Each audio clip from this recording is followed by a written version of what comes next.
they went to the high school, and there's a dance program there and spent some time. And as well as at Front Street Dance. And then the opening act also had a chance to do a really fun, serious, and fun and funny workshop where they got to perform each piece that you saw tonight in the opening act and then receive feedback, and they loved it.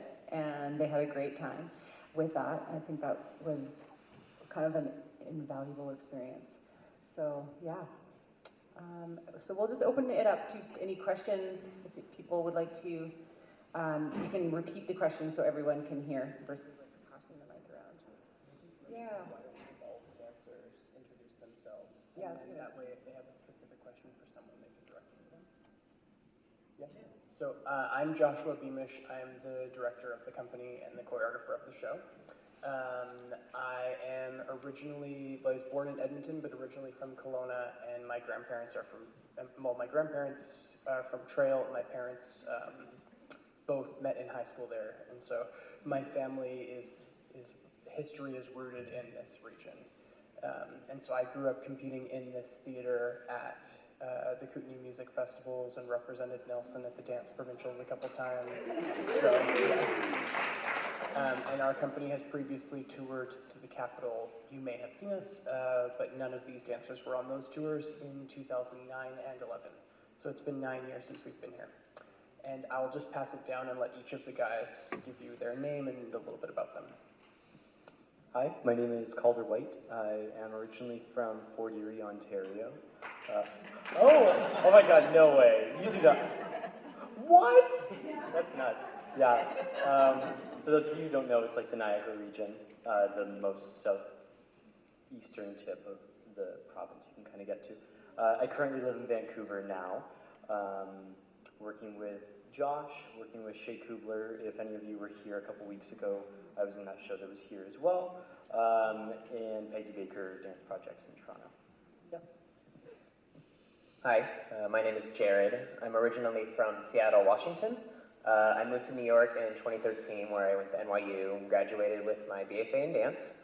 And then I currently live in New York at the moment, and along with dancing with Josh, I'm also part of a company, 10 Hairy Legs, in New York City, which is actually how I met Josh.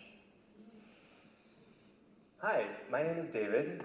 I was born in Mississauga, Ontario, which is, oh, yes, okay, hey, Peel region. If you've flown into Toronto, you've actually flown into Mississauga, likely, because the big airport is in Mississauga. Anyways, I'm now a freelance dance artist, which means I am a teacher and a performer inside works like Josh's, and then also I make my own work.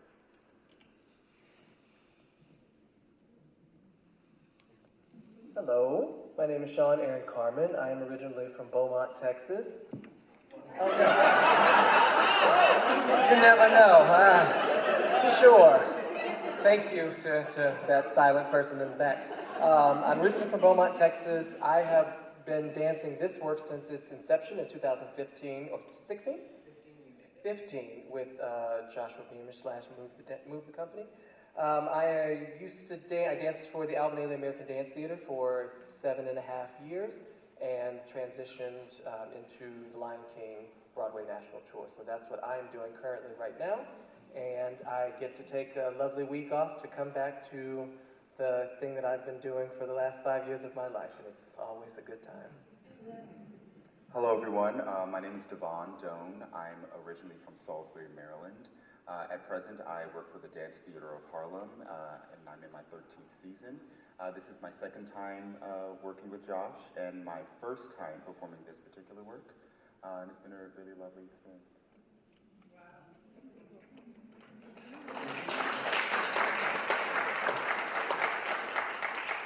So, are there any questions? So, how do you get together? Like, I mean, all parts of both countries, and how does that all come together? How do you make contact with these artists? Are people able to hear the question? No. The question is, how are you able to all get together? It sounded like the actual logistics of coming together. I'll speak a little bit about the organizational formation and how we do things, and then everyone can kind of talk a bit about how they learned the show, because everyone has had very different experiences. Some of them learned it in a literal vacuum, where they're like pretending there are 5 people dancing around them, and they learned it and came together just this week.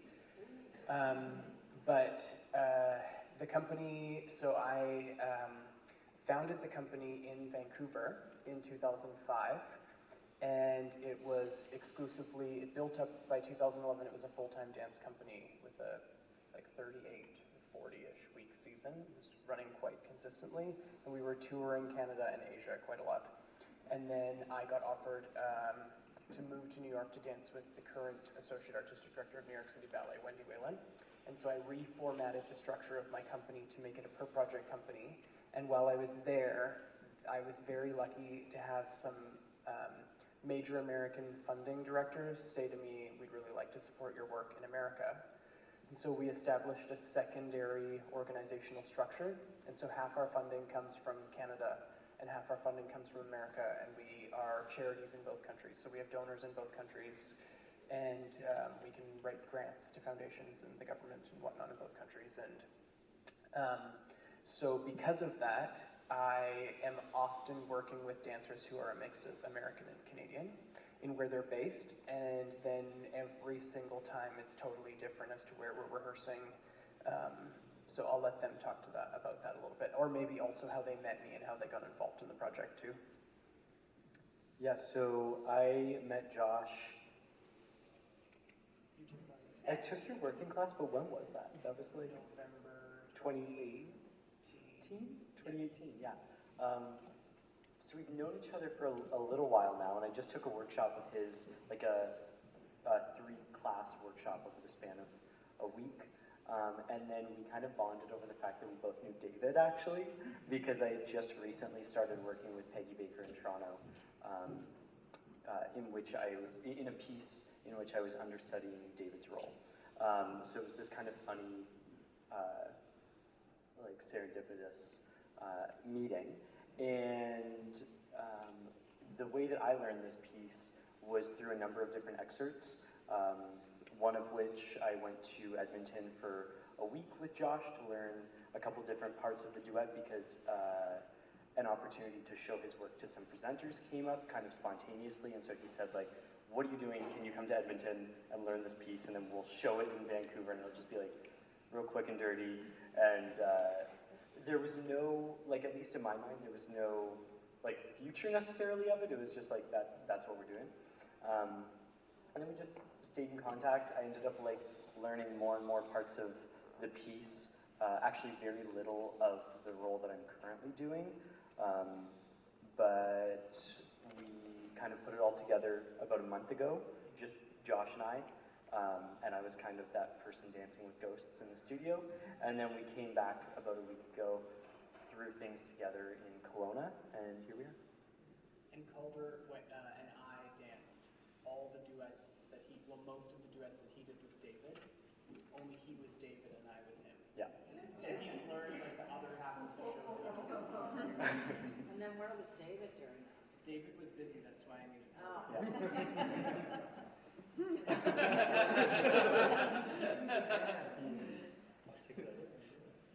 Oh. So as I mentioned before, I'm part of 10 Hairy Legs, which is an all-male repertory dance group in New York City, which means that it doesn't have one choreographer, it hires a bunch of different choreographers to make work on the dancers. A lot of them are New York based, but others are not. So this season, we worked with Joshua. He's making a solo on the company, which will be premiering this June. So we've been working with him. It was about a 10-week long process. So that was how I met Josh, and through that he asked me to step into this piece, step into this role. The original dancer of the role that I did, his name is Nick Sicillon, who used to also be a member. He still is a member of 10 Hairy Legs, actually. So I'm actually quite close to Nick. And Josh invited Nick into rehearsals, and Nick was able to teach me the dance, which was very, very helpful. It's really hard to watch a video off your phone and try to get it off that. So it was really nice to have Nick like teach me the solo and stuff like that. And Devon, I do a lot of the piece with him. We have a lot of duets, we have a lot of moments together. And so he, as well, lives in New York City, so we were able to get together and rehearse those duets and make sure they were ready. But in terms of meeting the other 3 dancers, David, Calder, and Sean, I didn't start dancing with them until Sunday of this week. So it was all a really quick process to make sure we're all ready, make sure we all love each other, make sure we're comfortable dancing, and I think it came together pretty well. But.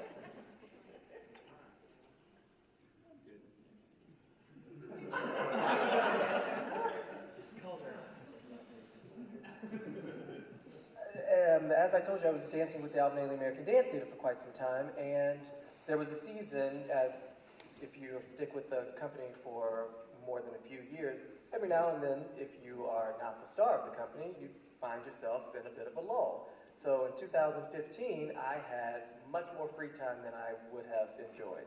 Luckily, I was still getting paid, but that's okay. So while we were in the middle of our most hectic time, as we call it, our city center season, it's 5 weeks, 39 performances, 6 days a week, and that's doing 25 different ballets, much like Jared said, we were a repertory company. Joshua was looking to cast an all-male piece. I knew nothing of him except that I had seen him perform with Wendy Whalen at the Joyce Theater. I was sitting in the front row. I really enjoyed him. I won't tell you exactly what the message I sent to him was, but I said, I would love to dance with you. So, from that, he asked for a few audition just videos of my dancing, because he did not know me from a ham sandwich, and I only knew what I had seen. And so luckily he was interested, and he, from that, has become one of my closest friends. We have stuck together like, glue birds of a feather since 2015. And every time he gets a chance to do this work, I am very privileged and quite frankly honored that he always calls me first to see if I would like to reprise my role, to see if I have the time to come back. So this time, luckily, and the last couple of times, I've been able to step outside of my schedule at Lion King and my choreographing schedule and coming back to dance the role that I originated. So it's, like I said, it's always a good time. So this is my first time performing this particular work. I did another piece of Josh's during a residency that he was doing in New York City. Yes, so we met a while ago. Before that, in Mexico, actually, I was doing a gig with another choreographer, David Fernandez, with another dancer from Dance Theater of Harlem. But over the years, we've stayed in contact, and I've told him that I would love to work with him again. So finally, this opportunity presented itself, and we made it work. Like Jared said, we met up a bunch of times in New York City to learn choreography, and this week we finally put everything together to create what you saw tonight. So it's been, like I said before, a really lovely experience, and I'm glad to have been with you. Yeah, like they learned the trio without Sean.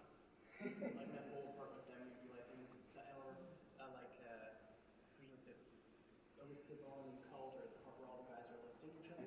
Both of them learned that alone.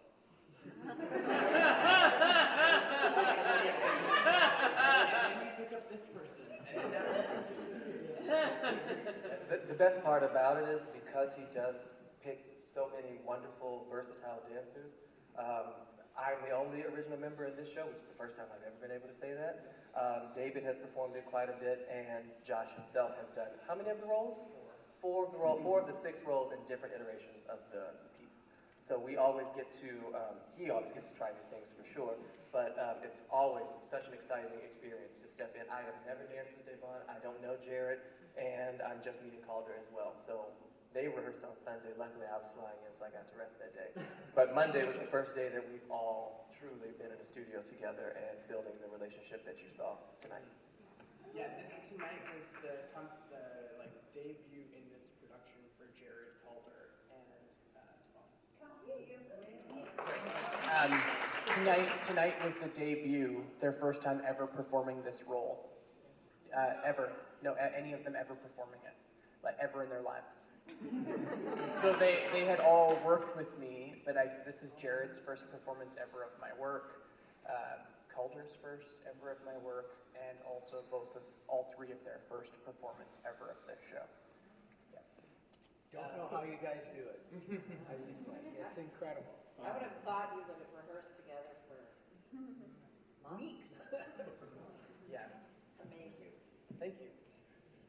we figured out some good systems about how to integrate people in, and I can now rely on Sean and David, who've been in it for 3 and 5 years, to help the other members. And every time we come back to it, I understand how to teach it better and how to train people to assimilate into it better. Yeah. The piece had many pieces in it. Is there one of those that was the seed for the others? Interesting. So it's one full piece, but there are, yes, these like different kind of what would we call it, like vignettes or passages that happen, and you can see movement referrals throughout the whole show if you're paying close attention. There's a lot of vocabulary that is almost like a language that the figures speak to each other with. And there are like common gestures that I think you will see. I know definitely like Devon, Sean, and I all have this one move that all three of us do, but very differently throughout the piece. So there's a lot of stuff like that, and I don't really even know at this point where those things came from or what came first. I know I made a phrase, actually I think it's the phrase that David and Calder do in unison when I'm walking in circles right at the very end. I think that's the first phrase that was made in the piece. And then that material is the basis of the duet between Sean and Jared that came right before that near the end. And that was actually the first thing that I made in the piece, I think, is that phrase and that duet. And then from there, a lot of the material is based on like crazy inverse tasking, where like, what would be a good example? David's solo. All of that material, I don't think it looks like anything else in the show, really. There are like a couple things where you can kind of see like, oh yeah, that's from that other thing. But all of that movement is like a task reorganization of, I think maybe the 6 guys together, something like that. I can't even remember at this point. But there are only a handful of phrases in the whole 60 minutes. And I just kept giving people different layering tasks, like go and like take the arms of that part and do this thing to that and use the legs from that one part. And I just kept making, I think some phrases were like Generation 7, but all of movement that originated from my body, where I had the dancers reorganize my body so many times in their own that then it started taking on parts of their own personality in ways that were interesting to me. Yes? I found that the theme, the Saudade, I found it very powerful that you used all male dancers. And I could see that it would work really well with female dancers, male and female dancers. And I'm wondering if there is a reason that you chose to use all male dancers for that particular theme. Yes, so for me, I feel like if it had been a male-female cast, the work could still stand as being interesting because I think it's like thoughtfully constructed, but I also think that it would be more generic because I think a lot of what we intake is focused on male-female heteronormative relationships, and as a gay male choreographer, I had spent prior to this work my whole career effectively transferring what I feel for men and the relationships that I live in my everyday life onto heteronormative couplings for the mass consumption of culture. And so after about a decade of that, which I'm perfectly happy to do and I get a lot of fulfillment out of, I felt like I really want to make something that is a really direct reflection of my own experience and see what can come from that to be available to that idea. And so I think what makes the piece very unique is that you see men interacting with a sensitivity that dance doesn't normally allow men to have with one another, a sensitivity and an intimacy that is uncommon, because I think men are more often used for their power, or men together are often used for aggression. Especially I've been working in ballet companies a lot right before this, so I'd say there's lots of contemporary work that allows men to exist as multifaceted beings, but there was nothing that I was seeing in the environments that I was consistently working in that I felt allowed that. And I wanted to dance that and offer other men that opportunity and see what would come from us all being able to represent the truest versions of ourselves within our dancing. But I would be really excited about the idea of it being done by all women. And that's something that's been brought up consistently, but the show has also, I really like the people who dance it. And so it's hard for me to think of reteaching it to a whole bunch of new group of people, but I think if an opportunity presented, it could be really beautiful with an all-female cast. And that's way more interesting to me than heterosexual couples because I have 95% rest of my work is like that. Yes.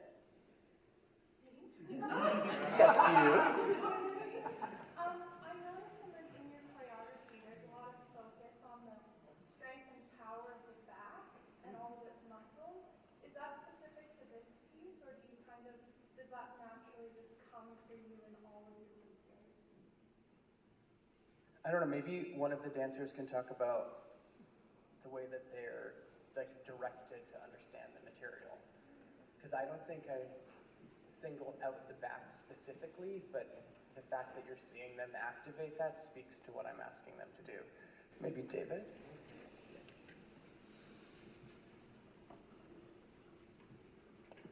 One of the things that I really love about working with Josh is his incredible specificity when it comes to every single part of the body. So we are really being challenged to think quite rigorously about bringing an awareness to our entire being. And so the back is obviously a huge part of that, and in dance training we often emphasize what's happening on the front. And so to kind of reprioritize that and to shift an awareness into our backspace becomes quite an interesting provocation in a way. So I would say that it's less about, we're really focusing on the back or how the back is moving, but it's about having a kind of full-bodied awareness. And if you're noticing that, that might be because it's a bit unusual.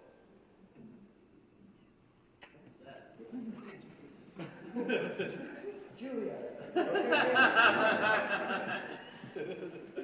But actually. Yes. Can you talk a little bit about the relationship between the music and the choreography? Sure. So I definitively knew that I was using this music for the choreography. It's one album by Hildur Gudnadottir, who just won the Academy Award for Joker. She's only the third woman in history to ever win an Oscar for composing, which is unfortunate but also remarkable. And I love her music. I think it's so unique and impactful, and the way that she uses tone and varying degrees of volume within her composition gets into my bones. I feel like I've been to Iceland a couple times, and a lot of the tracks on the album are named after geological entities that you could only find there. And being there and being in these waterfalls and on these cliffs and in these barren landscapes, I felt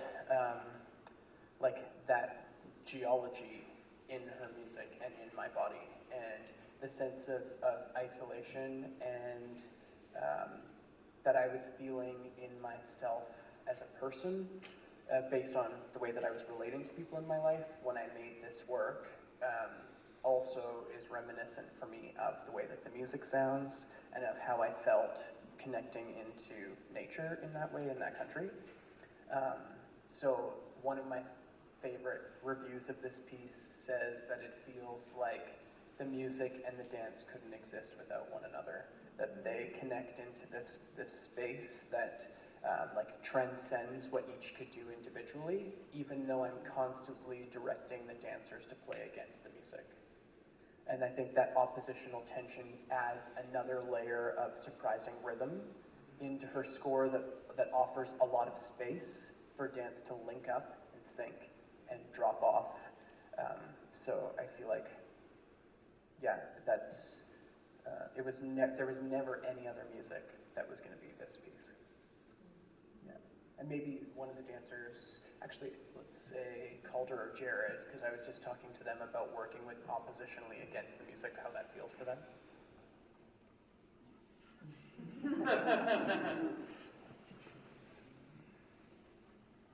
I think that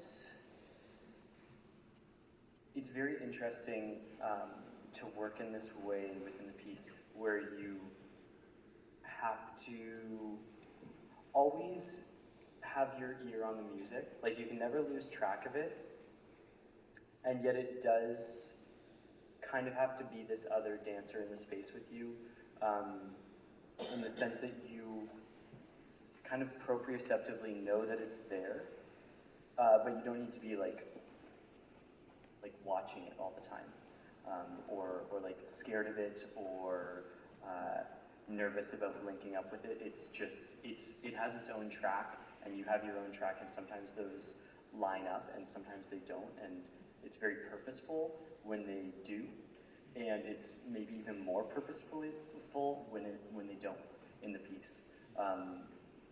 Like at the end is maybe the point that sticks out the most in my mind, and really, it's this moment, at least for me as a dancer in the piece, to cue into my breath and cue into David's breath on the floor in the silence, and think about how that has been happening the whole time, and that in that moment I'm the most aware of it, and I have to let that be the music.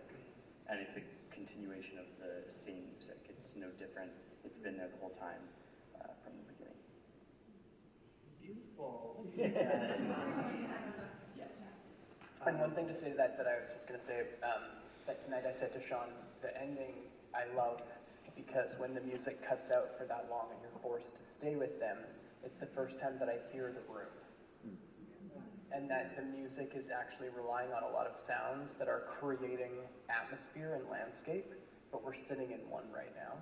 And so you're in this, like, the music kind of transports you into this other world, and then the absence of it when you're really forced to stay with it and like hear where you are, for me is like really potent. It just kind of like knocks me back into how I felt when I started making it.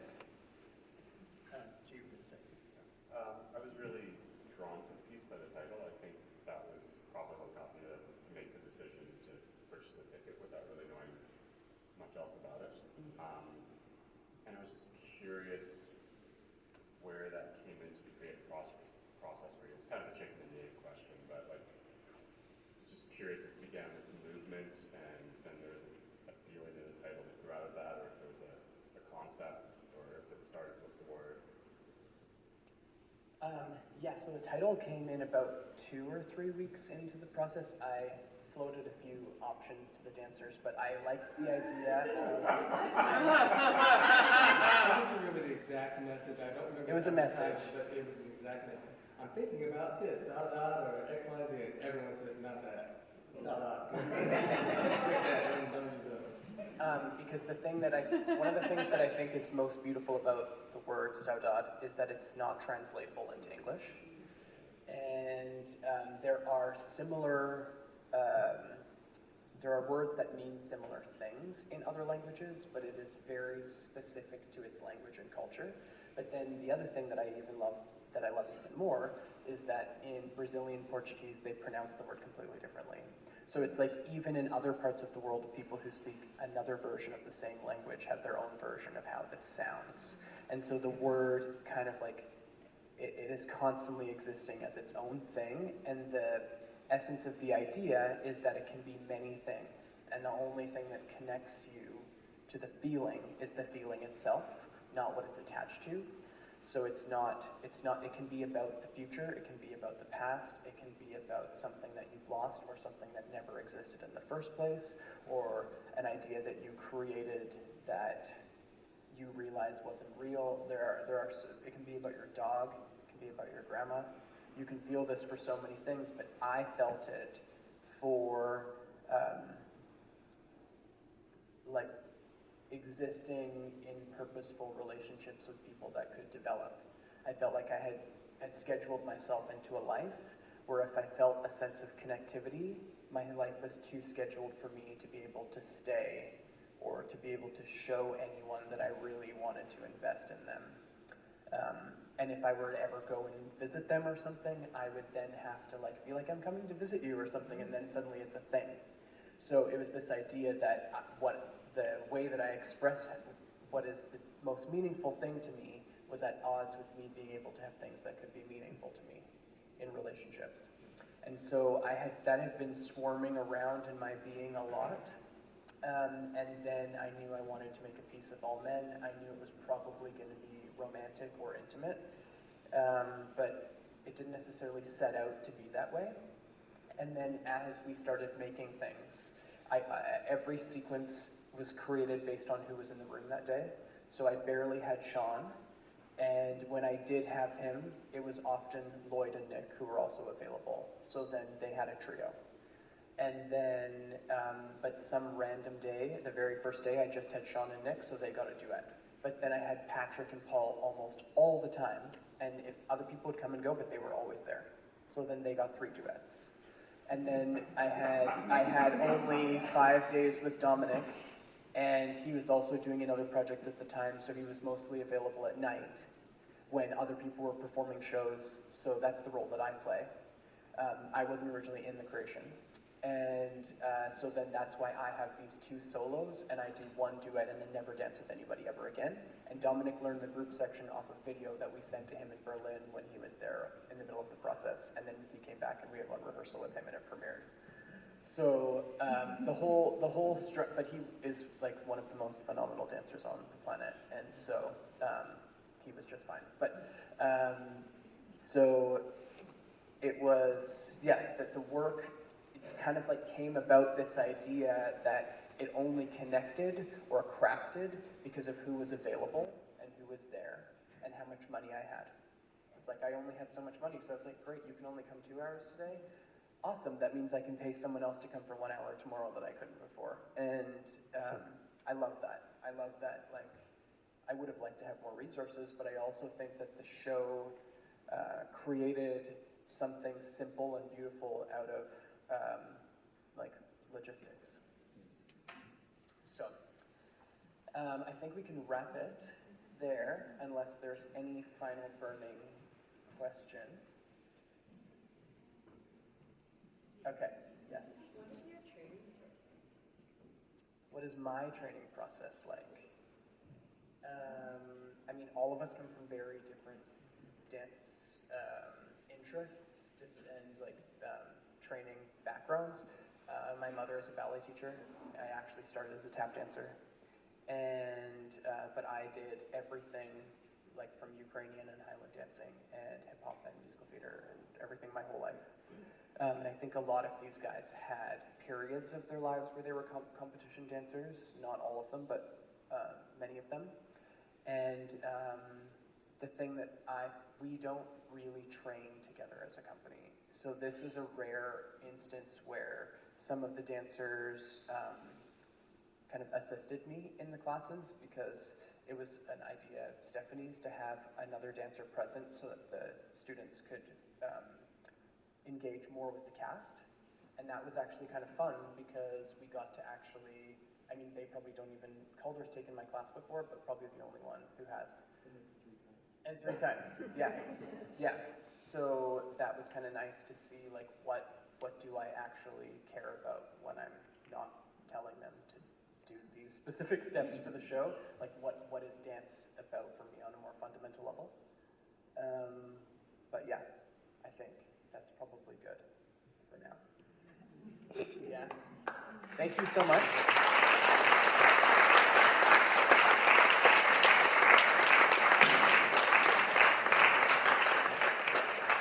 It was lovely to be here with all of you. Stay safe. Thank you for coming to our show. Be well. Oh, do you have something? Yeah. Oh, cool.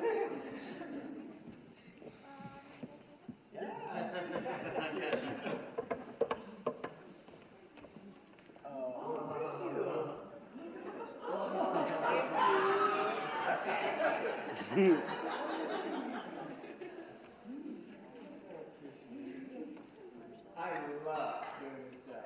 This reason exactly right. One of the highlights was Sean being like, you know what? How old are you? To the youngest group. They're like, we're 11 to 14. He's like, you know what? 11 to 14, it's a perfect time to hear this important message. Get over yourself. And they're all like, and he's like, what? In a good way. My daughter came home and was like, that was so good. He said, you don't do what's right, you just go with the group when it's the show. And it was like a big takeaway that we talked about at like 11 o'clock at night. Yeah. So thank you to you all for making this amazing journey and being here. And thank you so much to Stephanie Fisher and the crew of the Capitol Theater. Yes, the crew are awesome.